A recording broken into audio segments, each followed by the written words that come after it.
오늘은 히브리서 12장의 마지막 부분입니다. 이제 다음 주부터 이제 13장으로 넘어가게 되겠는데, 이제 13장은 우리의 실제 어떻게 삶을 살아야 될 것인지 구체적으로 말씀하고 있고, 오늘 이제 12장은 어떤 경고와 권면을 지금 강력하게 말씀하고 있습니다.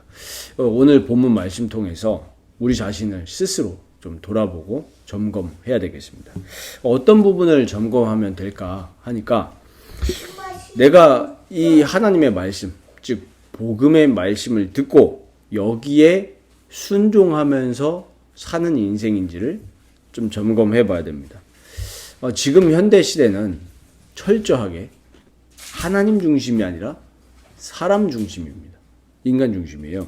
이걸 보고 이제 우리 인본주의라고 말하죠. 이 문제는 뭐냐면은, 원래 세상은 당연히 인본주의로 살 수밖에 없어요. 아담의 범죄 이후로 태어난 모든 사람은 죄인이기 때문에 당연히 그 죄가 뭡니까? 하나님 중심이 아니라 인간 중심이라는 게 죄잖아요. 네. 그러니까 당연히 세상은 어쩔 수가 없는 건데, 문제는 그게 교회 안으로도 침투해 있다라는 게 이제 문제인 거죠. 그래서 우리 하나님 말씀, 이 성경을 접근할 때도 하나님이 이렇게 말씀하셨다, 우리가 이렇게 순종해야 되겠다, 아멘, 이렇게 듣기보다는 하나님이 말씀하신 것을 인간 편에서, 인간 중심으로 해석하고 적용하는, 그게 문제라는 거죠. 그래서 이게 우리가 나중에 또 우리 오후 예배 시간과 또 우리 앞으로 또 주중에 또 필요하다면 그런 우리 공부 모임을 통해서 또 배울 수 있겠지만, 그런 자유주의 신학의 흐름, 결국에 뭐냐 하니까 인간 중심에서 성경을 해석하는 거예요. 인간 중심에서. 그러니까 당연히 이해 안 되는 부분들이 있잖아요. 그런 부분들을 인간 중심에서 해석을 하다 보니까 정말 진정한 하나님의 음성을 못 듣고 자꾸 또 죄를 짓는 그런 일들이 교회 안에서 발생한다는 게 문제입니다. 이렇게 생각을 하니까 결국에는 뭐냐면은, 내 마음으로, 내 전심을 다해서 하나님을 찾지 않고 종교 생활을 할 수밖에 없는 거죠. 당연히 예수님을 만날 수 없으니까요. 이런 문제에 대해서 우리는 이 시대에 정말 민감하게 생각해야 되고, 우리 자신이 지금 나도 어떠한가, 이거를 점검하고 좀 심각하게 질문해 봐야 되겠습니다. 나는 어떻게 생각하고 있는가. 그럼 오늘 우리 첫 번째로 봐야 될 게 말씀하신 하나님이에요. 하나님은. 우리가 지난주 본문 말씀 기억나십니까? 시내산과 시온산을 비교하면서 말했죠, 저자가. 그래서 두려움에 기반한 신앙생활 하지 말라고 지금 말씀드렸죠. 왜 사람들이 이 기독교에 와서까지 자꾸 이렇게 그런 무속주의적인 신앙생활을 하냐 하니까, 어저께도 한 분을 만나서 이렇게 좀 교제하면서 나누는데, 결국에 두려움에 기반한 거예요. 왜 많은 사람들이 그렇게 막 신사도 운동에 빠지고 막 뭐만 하면 막이고, 왜 그렇습니까? 두려운 거예요, 마음이. 왜 무슨 일이 일어나면 마귀가 한 거 아니냐? 당연히 그러니까 그 마귀를 꺾는 쪽으로만 갈 수밖에 없는 거예요. 하나님을 생각하지 않고요. 하나님을 찾아도 두려움으로 찾죠. 지난주에 시온산 말씀드리면서 우리가 그리스도 안에서 이제는 뭡니까? 기쁨의 제사를 드리면서 기쁨의 잔치가 벌어지는 그 시온산, 그 하나님의 나라를 오늘 내가 예수 그리스도 안에서 누릴 수 있다고 말씀드렸잖아요. 근데 이 부분에 집중되기보다는 자꾸만 인간의 그 본연의 죄에서 나오는 그 두려움에 기반한 신앙생활을 하는 겁니다. 그러니까 실제로는 누구를 만나지 못한 거죠? 예수 그리스도를 만나지 못했고, 만나지 못했으니까 당연히 적용도 안 되는 거죠. 오늘 여기 이제 중요한 핵심이 25절에 상반 부분에 나오죠. 너희는 삼가 말씀하신 일을 거역하지 말라. 땅에서 경고하신 일을 거역한 그들이 피하지 못하였다. 이게 지금 이제 지난주에 무슨 산이에요? 시내산이죠. 이스라엘 광야 세대 백성들이 땅에서, 그러니까 하나님이 모세를 통해서 말씀하셨다 그랬죠. 이거를 거역했다 했죠. 거역. 잘 아시잖아요. 거역했습니다. 생각해 보세요. 애굽에서 하나님의 은혜로 이끌림을 받아 구원을 받았습니다. 그리고 우리 히브리서에서 계속 나눴지만 가나안 땅에 대한 약속을 말씀으로 받았잖아요. 가나안 땅에 들어갈 것이다. 그리고 하나님이 이 십계명을 통해서 거룩한 하나님의 백성, 그러니까 즉 성민이죠. 성민으로서 어떻게 살아가야 될지 말씀을 다 하나님이 주셨잖아요. 그럼 이 사실은 어마어마한 은혜를 다 받은 거예요. 구원받았죠. 그리고 광야에서 먹을 거 다 주셨죠. 그리고 앞으로 미래까지 약속으로 다 주셨잖아요. 그러니까 뭐 우리말로 하면 종합 선물 세트를 다 주신 거예요.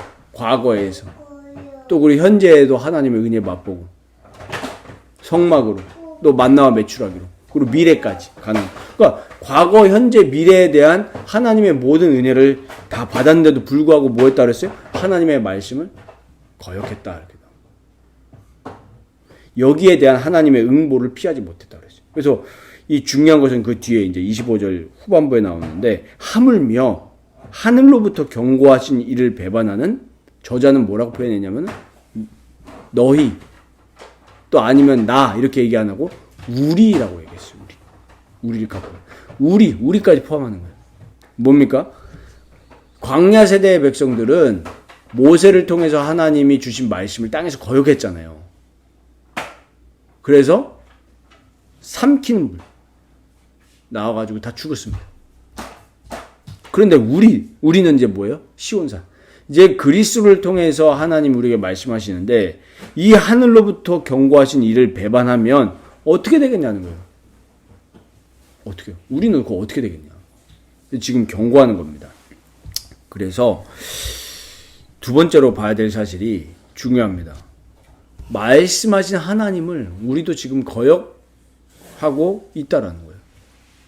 나는 아니야. 나는 이스라엘 백성들처럼 거역하지 않아 라고 하지만 실제로 우리들도 말씀을 안 듣고 거역하고 있습니다. 사람들은 아무 생각이 없어요, 사실. 미래를 보거나 과거를 보면서 교훈을 얻지 않아요. 우리 어저께 이제 야외를 저희 가족들하고 나가는데 저희 딸이 물어보더라고요. 저 뭐야? 그래서 엄마가 옆에서 대답해 줬어요. 하루살이. 하루살이. 왜 하루살이라고 합니까? 하루만 사니까. 과거도 없고 미래도 없어요. 왜? 하루만 사니까. 내일을 살아야 내가 어제를 또 돌아보지. 오늘만 사니까 과거도 없고 미래도 없어요. 근데 안타깝게도 사람들도 오늘만 보고 삽니다. 아유 뭐 아니죠. 사람들 저축도 하고 주식 투자도 하고 부동산도 투자하면서 미래 준비하지 않습니까? 공부도 하면서 미래 하잖아요.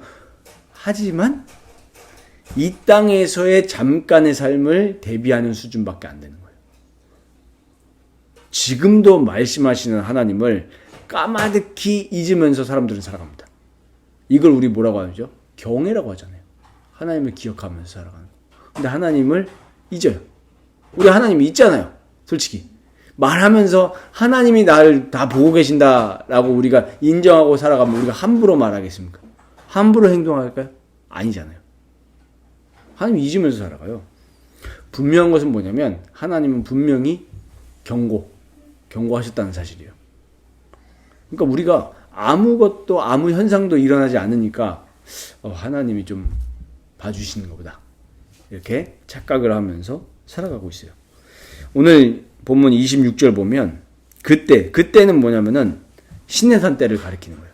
그때에는 그 소리가 땅을 진동하였거니와. 그때 이제 광야 세대가 불순종에서 일어났던 일이잖아요. 하나님이 진노하셨어요.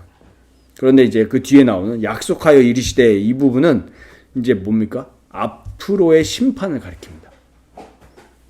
하늘도 진동하는 심판이 일어나는 거예요. 이게 이제 27절까지 연결되거든요. 27절에 이제 뭐라고 나옵니까? 다시 한번, 이 또 한 번이라 하심은 이제 앞으로 하나님이 심판하실 때, 예수님이 다시 오실 때 심판하실 때 흔들 수 있는 모든 것들을 모조리 없애버리겠다는 거예요. 이 땅에서. 그러니까 진짜 이제 새 하늘과 새 땅, 그걸 이제 하나님이 이제 주시는데 모든 거, 이 땅에 우리가 이제 지금 눈에 보이는 이런 모든 것들은 자, 하나님이 다 없애버리시겠다는 겁니다. 종말이죠. 그러면 우리가 이제 여기서 생각해야 될 사실이 있습니다. 정말 지금 우리가 어디를 보고 살아가고 있는지 생각해 보셔야 돼요. 정말 내가 하나님 보고 살아가는지 생각해 보시기 바랍니다. 정말 내가 하나님의 음성을 듣고 하나님의 음성에 순종하면서 살아가고 있는가? 우리는 스스로 점검해야 되겠습니다. 우리가 교회를 다니고 있으니까, 또 모여서 예배하니까, 또 이렇게 할 수 있어요. 열심을 착각해서 나 지금 성경 보고 읽고 있잖아, 묵상하고 있잖아. 물론 안 읽는 사람들도 많지만 성경 보는 사람들도 착각하는 거죠. 나 성경 보잖아. 그러니까 우리가 어떻게 착각하냐면 하나님의 말씀을 나는 하나님의 말씀을 거역하지 않고 잘 살아가고 있어. 이렇게 착각을 하는 거예요. 그런데 이제 우리가 히브리서에서 자주 얘기하는 광야 세대를 보면서 우리 자신을 한번 비교해 보시기 바랍니다. 이 사람들이 하나님의 역사를 어떤 면에서 봤을 때는 눈에 보이게 우리보다 더 많이 체험했어요. 그렇죠? 뭐 우리가 그럴 수 있잖아요. 돈 필요할 때 돈 하나님이 주십니까? 주신 적도 많지만 안 주신 게 더 많은 것 같아요. 예를 들면 아플 때 좀 고쳐주세요. 나 감기 걸렸는데 하나님 오늘 치유해주세요. 나을 때도 있지만 안 나을 때가 사실 더 많아요. 그럼 하나님 응답 안 하신 거냐? 그건 아니죠. 근데 광야 세대는 보세요. 하나님의 역사를 정말 드라마틱하게 체험했습니다. 심지어 매일매일. 아니 진짜 뜬금없이 자고 일어났는데 내 텐트 앞에 먹을 게 놓여져 있어요. 뭐 이 시대에 새벽 배송이 있지만 새벽 배송의 원조 아닙니까? 아침마다 하나님이 친히 배달을 해주시는데 그렇게 하나님의 역사를 봤잖아요. 봤는데도 거역을 했단 말이에요. 이 이스라엘 광야 세대를 보면서 우리가 볼 수 있는 것은 이 사람들이 하나님을 참신으로 정말 예배하고 경배하는 그런 삶을 산 게 아니라 결국에 그 마음에는 뭐예요? 다른 것을 신으로 삼아서 우상 숭배했던 거예요. 오늘 좀 중요한 말씀을 소개시켜 드리려고 하는데 시편 49편을 잠깐 보시면 착각하는 인간들이 나옵니다. 시편 49편에. 49편 10절에서 12절 보면 그러나 그는 지혜 있는 자도 죽고 어리석고 무지한 자도 함께 망하며 그들의 재물은 남에게 남겨두고 떠나는 것을 보게 되리로다. 그러니까 어리석다는 거예요. 뭡니까? 그들의 재물을 결국에는 아무리 내가 부를 이루었다 치더라도 남에게 남겨두고 떠나는 것을 우리가 본다. 우리 보잖아요. 얼마 전에 벌써 한 2년 됐나요? 3년 됐나요? 우리나라 최고 재벌이 이 땅을 뜨셨습니다. 근데 남겨진 재산이 어마어마해가지고요. 현금 자산뿐만 아니라 심지어 그림이 몇백 점이 나오는데 문제는 뭡니까? 사람들이 막 개탄했죠. 야, 저 사람이 다 번 돈인데 나라에다 세금을 도대체 얼마나 갖다 내는 거냐. 그래서 너무 돈이 많으신 분들이라 세금을 내야 되는데 대출을 받아가지고 세금을 내야 되는 정도까지 이르렀죠. 누가 가져갔어요? 재산을? 나라가 가져갔습니다. 물론 자식들에게 줬죠. 근데 거의 뭐 절반 가까운 돈을 나라가 가져갔습니다. 말씀 그대로잖아요. 그러나 11절에 그들의 속생각에 마음에는 어떤 생각을 가진다는 거예요? 그들의 집은 영원히 있고 그들의 거처는 대대에 이르리라 하여 그들의 토지, 땅이죠. 자기 이름으로 부르도다. 지금 마찬가지잖아요. 땅의 등기부에 이름이 올라가잖아요. 12절에 사람은 존귀하나 장구하지 못하며 멸망하는 짐승 같도다. 이렇게 착각하면서 살면 멸망하는 짐승 같다라는 거예요. 14절에 보면 그 뒤에 사망이 그들의 목자라고 아주 두려운 말씀을 하고 있습니다. 우리 시편 23편 여호와는 나의 목자시니라 했죠. 그런데 이렇게 하나님을 참신으로 인정하지 않고 땅의 부귀영화를 신으로 삼는 사람들은 결국에는 뭐라는 거예요? 그들의 목자가 사망이다. 비참한 사실이거든요. 로마서 8장 2절 말씀이죠. 죄와 사망의 법이라고 그랬어요. 거기에 놓여져 있는 거예요. 그러니까 이러한 시대를 우리는 살아가고 있거든요. 진짜 물질 만능주의입니다. 솔직히 돈이면 거의 다 돼요. 진짜 돈 가지고 안 되는 거 있습니까? 거의 진짜 구원받는 거 빼고 다 돼요. 제가 볼 때는. 아니 착각하는 구원을 살 수도 있어요. 교회 와가지고 돈 많은 사람들이 헌금해보세요. 목사들이 어떻게 하겠습니까? 특별 관리를 들어갈 겁니다. 그러면서 굉장히 구원의 확신을 심어줄 겁니다. 가짜 구원의 확신이죠. 그러니까 돈 가지고 99.9% 다 할 수 있어요. 이런 시대입니다. 그러다 보니 우리도 모르게 거기에 영향을 진짜 많이 받아요. 정말 많이 받아요. 저도 받습니다. 그러니까 하나님의 말씀을 우리가 올바르게 믿고 진짜로 받아들인다면 사실 우리가 미래 두고 염려 안 해야 맞는 거잖아요. 사실은. 진짜 믿는다면. 물론 우리가 뭐 하나님이 책임지실 거야 라고 이제 근본주의적 문자주의적으로 해석해서 공부를 안 하거나 일을 안 하거나 그러면 안 되겠죠. 당연히 이 땅에서 성실하게 살아가야 되는데 염려 안 해야 맞는 거잖아요. 사실 하나님 진짜 믿는다면. 자, 그런데 우리의 눈이 너무나도 어두운 거죠. 영안이 어두운 거죠. 그러니까 정말로 한 치 앞도 1초 앞도 내다볼 수 없는 인간들이 미래를 대비한다고 애씁니다. 진짜 애씁니다. 지금 정말 지금 시대는 그게 극도에 이르러서 어느 정도가 됐냐 하니까 정말 사람들이 미쳤어요. 정말 미쳤습니다. 저희도 미쳤다고 보면 됩니다. 거의 반 미쳤어요. 정말 사람들이 괴물이 됐다는 거예요. 이제 인정도 없고 옛날에는 뭐 그래도 정이 있었는데 정도 없어요. 이제는 정말 교류도 없고 다 무슨 관계예요? 비즈니스 관계예요. 심지어 어느 정도까지 됐냐? 부부도 비즈니스 관계가 돼버렸고 부모와 자녀도 뭐예요? 비즈니스 관계가 돼버렸어요. 아 정말 무서운 세상입니다.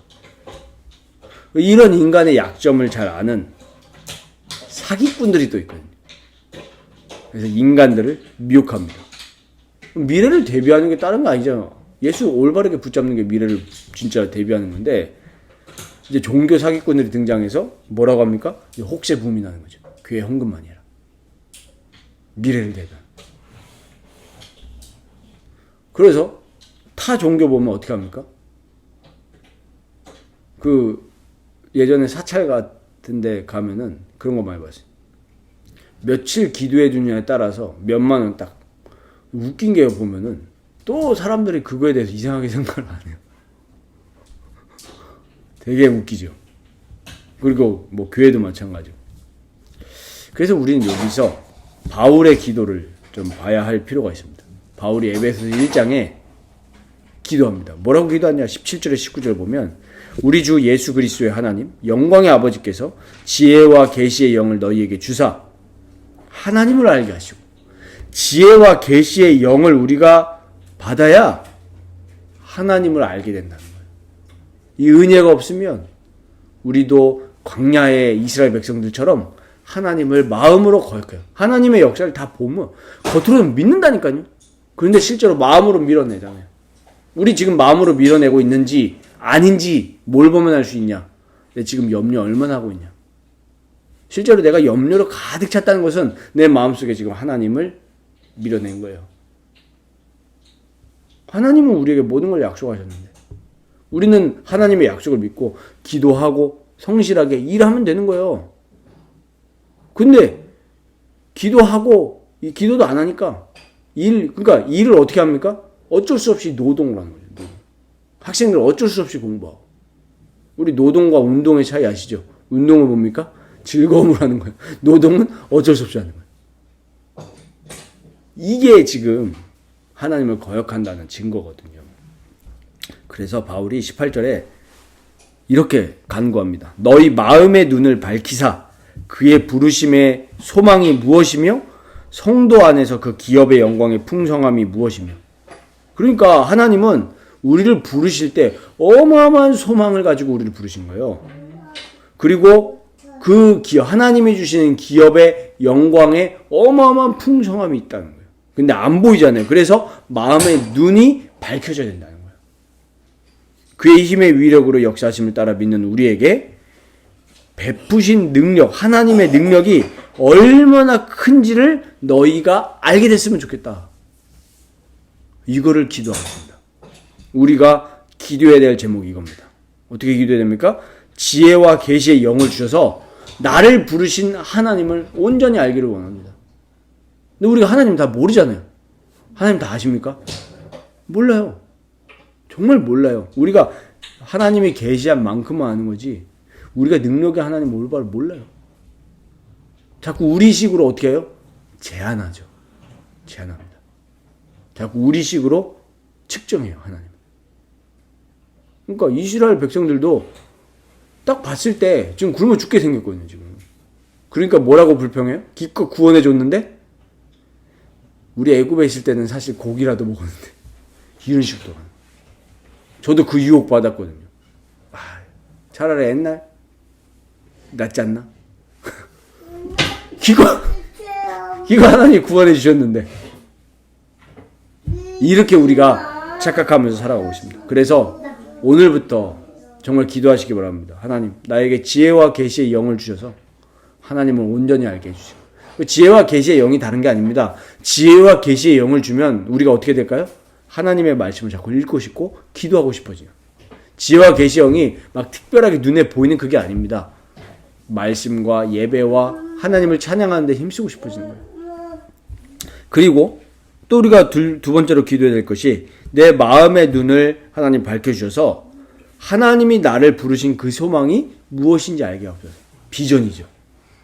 이게 우리가 알면은 미래가 두렵지 않을 것입니다. 그리고 세 번째로 기도해야 될 것이 세상 영광의 풍성함을 추구하도록 자꾸 말하잖아요. 우리 서점에서 나오는 책들 보십시오. 다 보면 뭐냐면 최근에 보면요. 결국에 한 단어로 얘기하면 부입니다. 부. 어떻게 미래를 준비할 것이다. 틀린 말은 아니에요. 그런데 이거는 다 가짜 영광이죠. 아까 우리 시편 42편 말씀드렸죠. 다 썩어질 것이에요. 필요 없다는 게 아닙니다. 썩어질 것이에요. 그럼 우리가 세 번째로 기도해야 될 것이 그 하나님의 영광의 풍성함이 나의 삶 속에서 누려지기를 원합니다. 이렇게 기도해야 돼요. 내가 내 계좌에 얼마가 있게 하옵소서가 아니라 하나님 내 마음에 내 삶에 하나님의 영광이 풍성하게 넘치게 해주옵소서. 내가 억만금을 갖는 것보다 하나님의 영광의 풍성함을 누리기를 원합니다. 다윗이 그랬죠. 다윗은 내가 왕으로 있는 것보다 뭘 더 구했어요? 내가 주의 성전에서 하나님을 찬양하는 걸 더 기뻐했어요. 우리 이렇게 되기를 원합니다. 그리고 마지막 네 번째로 그 힘의 능력, 하나님의 능력이 우리에게 어떻게 나타나는지 우리가 보기를 원합니다. 그렇게 기도하셔야 돼요. 그래서 우리가 이 기도를 하면서 살아가야 돼요. 이렇게 기도하시기를 바랍니다. 그리고 세 번째로 오늘 본문의 핵심이에요. 흔들리지 않는 나라를 받은 자가 바로 우리예요. 히브리서 12장 28절입니다. 오늘. 그러므로 우리가 흔들리지 않는 나라를 받았은즉 은혜를 받자. 이로 말미암아 경건함과 두려움으로 하나님을 기쁘시게 섬길지니라고 했어요. 근데 요 조금 수정해야 될 것이 있는데 은혜를 받자라는 이 번역이 이 좀 개역 개정에서 좀 잘못됐는데 감사를 드리자로 바꾸어야 더 맞습니다. 실제로 다른 번역본에는 감사를 드리자 이렇게 나와 있어요. 그러니까 흔들리지 않는 나라를 우리가 유업으로 받았기 때문에 당연히 우리의 반응은 뭐예요? 감사를 드리고 예배를 해야 맞는 거죠. 그러니까 하나님 은혜에 대한 반응입니다. 그러니까 우리가 만약에 현실 문제에 매여서 하나님의 음성을 거역하고 있다면 어떤 반응이 나가겠어요?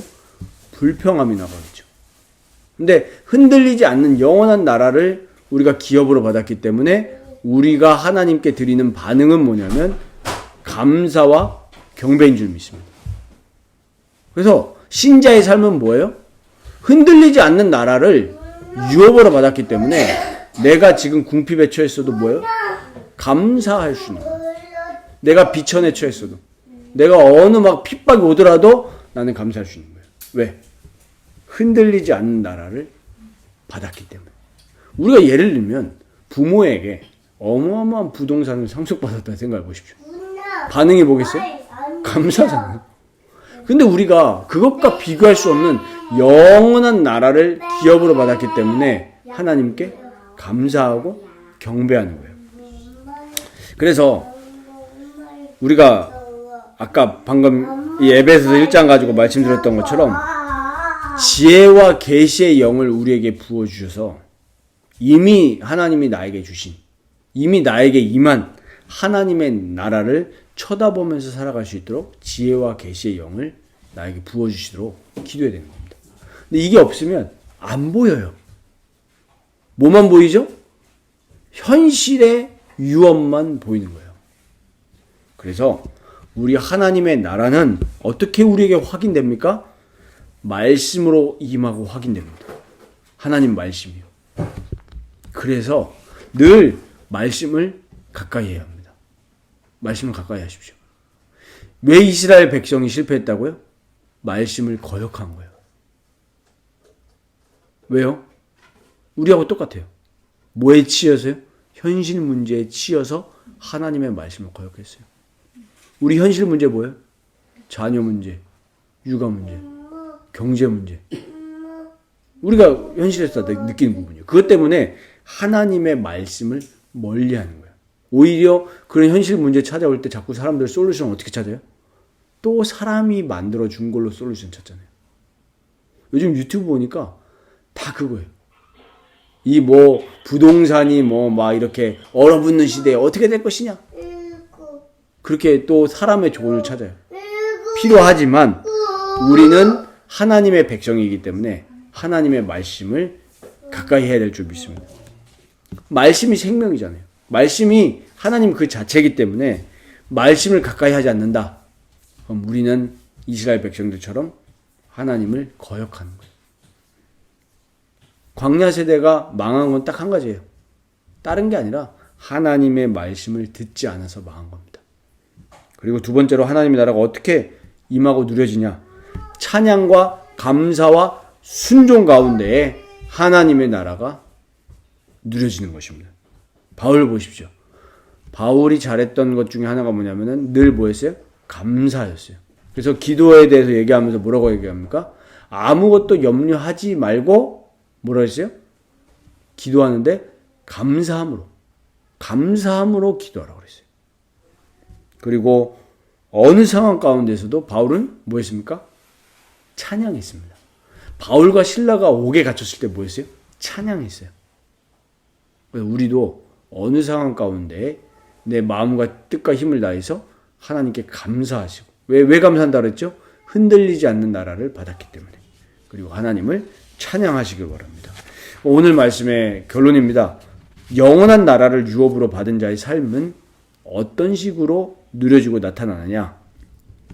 에베소서 1장 10절 보면 하늘에 있는 것이나 땅에 있는 것이 다 그리스도 안에서 통일되게 하려 하심이라 그랬어요.